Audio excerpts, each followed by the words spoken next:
Tere taas tulemast, ootan on Äiapäeviku lehele ja mul on nii hea meel näha teid siin. Täna ma mõtlesin rääkida taimepassist, aga mitte sellest, et mida peavad tootjad ja turustajad teadma, sellepärast et nendel on juba täpselt teada, kuidas seda korraldab Põllumajandus- ja Toiduamet, et nad läbivad selle e-koolituses, nad registreerivad oma tegevuse ja siis nad saavad taimepassi väljastamise loa. See on täiesti tehtav asi, et minul on ka olemas see taimepassi väljastamise luba, et selle koolituse läbimine ja testi tegemine tegelikult isegi väga ei eelda väga tõsist aiandusharidust. Aga ma just tahaks rääkida, mida võiks hobiaednik teada, et kui sa tood enda aeda juurde istutusmaterjali või ostad seemneid, et mida sa võiksid vaadata ja mida sa võiksid teada. Sellepärast, et taimepass on üks selline dokument, mis on selline musta raamistiku sees täidetud alad, mis tegelikult näitab ära, et see materjal, olgu ta siis mis tahes juurikad või seemned, on siis kontrollitud taimekahjustajate suhtes. Ma kõigepealt räägiks siis istutusmaterjalist ja siis natukene räägime seemnetest ka. Kõigepealt ilmselt hirmsasti hakkab silma praegu see sinine etikett siin sellel seemnekartulil ja see on väike pakendi etikett sertifitseeritud materjalile, et siin on mu seemnekartul ja see tähendab seda, et see seemnekartul on testitud siis enamlevinud ja karantiinsete taimekahjustajate suhtes. Et kui sa selle mugula endale koju tood, et sa võid olla kindel, et sa ei too endale mingit jama juurde, sellepärast et kartuli puhul on asi veel nii tõsine, et kui sa selle kord endale aeda tood, siis võib juhtuda, et sa ei saa aastaid kartulit enam enda aias kasvatada. Ja siin on nii kenasti näha ka, et siin on ilusti partiinumber, et kui miskit ikkagi peaks olema, siis seda saab jälitada ja siin on näha ka, et on Eestis toodetud ja pakendatud. Ja mul on kõrval siin ka valge sinepiseemned.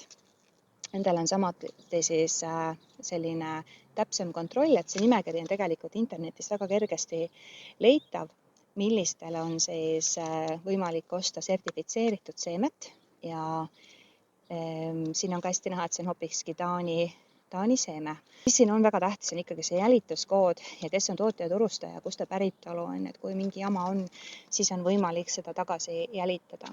Istutusmaterjali poole pealt veel, et muidugi on tulbisibulad on istutusmaterjal ja seda ma näen päris palju sügisel, et osadel on ikkagi puudu olnud, aga siin on ilusti ka näha, siin on selle musta raami sees Euroopa Liidu tähis on juures ja jälituskood on puudu jäänud miskipärast, aga siit on see päritolu hästi näha.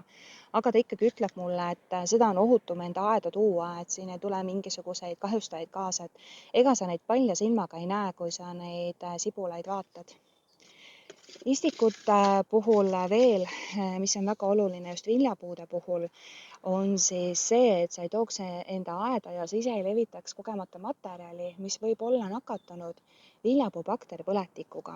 Et minul on siin ühe õunapuu etikett, millel on ka see taimepass siin musta raami sees. Ja siin võiks jälgida seda, et siin on see BC ja lühend Erviam. Tähendabki seda, et see materjal, see puu on kontrollitud siis selle viljapuu bakteripõletiku suhtes ja aiandites tegelikult tehakse iga aasta see test ära ja võetakse analüüsid, et see on niivõrd tõsine taimekahjustaja, et ta on täiesti, kui see tuleb, siis on kõik, siin mitte midagi enam rääkida ei ole. Täie tõsidusega tasuks sellesse suhtuda ja kui sa tood mujalt Euroopast ka endale soodsaid istikuid kaasa ja see ei ole ainult õunapuu, et viljapuu bakteripõletiku peremeestaimed on ka näiteks, mis mul esimesena pähe tuleb, näiteks viirpuu ja pihlakas. Ja see on tegelikult pikem nimekiri, mis on jällegi internetis kergesti leitav. Kui sa tood selle koju meile Eestisse, siis ole hea jälgi, et kas see materjal on testitud selle kahjustaja suhtes, sest et me ei taha seda siia. Ja kui seda ei ole ka näiteks taimepoti peal, siis puukoolides igal pool saab seda küsida, et kas teil on muidu tehtud see, et nad saavad sellega eraldi paberil kaasa anda, et taimepassiga on selline asi, et ka, et kui sa ostad e-kanalist, siis võib-olla see ei ole sul pakendi peal, aga sel juhul kõikidele istutusmaterjalidele, mis on e-kanalis müüdud, nad peavad taimepassi juurde andma.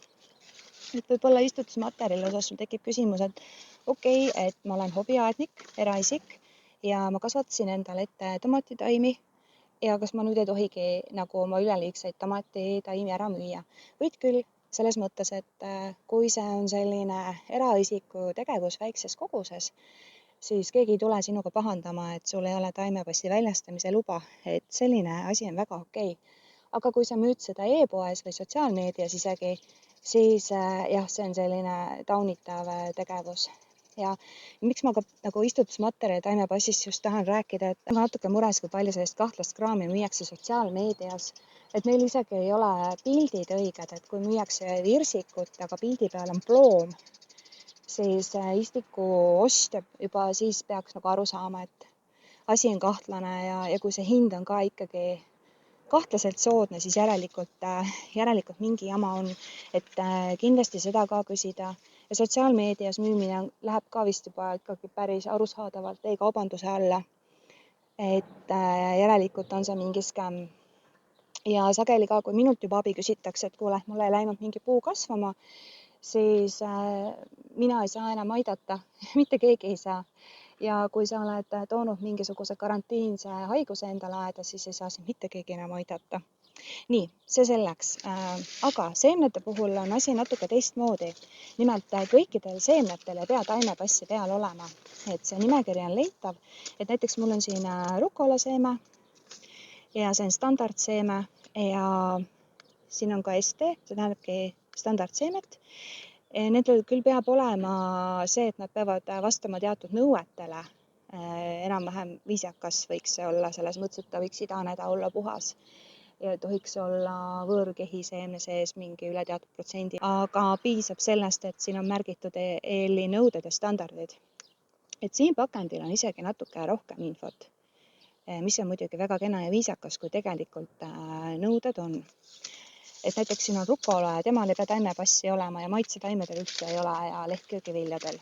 Näiteks üks armastatumaid köögivilju on meil ju tomat. Ja sirvisin mina ka täna oma seemnepakke ja ma leidsin eelmine aasta ostetud e-poest ostetud San Marzano 2 paki, kus ei ole taimepassi ja arve peal ka ei olnud. Et kui ma tahaks hullult norida, siis võiks kohe norida. Aga mida oleks saanud turustaja teha, on see, et ta oleks saanud ise selle taimepassi väljastada, et kas panna siis kleepsuga siia peale või siis panna arvega kaasa, et kuna see on mul e-poest ostetud. Isegi kui ma ostaksin selle mingist poest, kus on mingisugune ikkagi ettevõtte selle taga, siis ikka peaks selle peal taimepass olema. Tomatil on see väga nõutud ja tšillidel ja paprikatel ka. Et näiteks siin on mul ühe Eesti sordi seeme ja siin on ilusti see taimepass leitav. On jälituskood Eestis pakendatud Eesti päritolu seeme. See on siin täiesti eeskujulik isegi. Ja siis on üks kibepaprika, mida ma see aasta esimest korda kasvatan. Et siin on ta ka ilusti olemas. Näiteks saan teada, et see seeme on Hiina päritolu. Aga jälituskood ja kõik on olemas. Et see on siis taimepass. Muu maailm ei tea sellest taimepassist mitte midagi, et see on selline Euroopa Liidu asi. Ja üks taim veel, kellel on see kohustuslik, on ju hernes. Siis ma vaatasin ka, et minu aamissemba pakendil on ilusti see juurde siia kleebitud, et on Eesti seeme. Nagu aamissepp meil on. Et on ju vahva. Igatahes üldse ei taha sind nagu hirmutada, et on see oht olemas, et uue istutus- või külvimaterjaliga sa võid tuua enda aeda mingisuguse tõsise taimehaiguse, millest sa ei pruugi enam lahti saada või see võib su saaki kahjustada selliselt, et sa ei saa mitte midagi. Või et kartuli puhul, et sul ei olegi mõtet aastaid kartulit maha panna, vaid et see on ikkagi selleks, et kui sa juba oled ka väga-väga palju oma aias vaeva näinud, siis see tegelikult, see taimepass kaitseb sind selle eest, et suuremad jamad võivad ära jääda. Nii et tegelikult ei võta ju tüki küljest ära, et taimematerjali ostes ka seda kontrollida. Ma loodan, et see oli sulle informatiivne video ja tegelikult selle kohta on ka Põllumajandus- ja Toiduameti lehel olemas lingid seadustele ja seal on ka lihtsustatud nagu selline rohkem populaarteaduslik materjal ka. Et korraks lihtsalt oma ostu tehes jälgida, et see taimepass oleks olemas, sest tegelikult see kaitseb ka sinu koduaeda.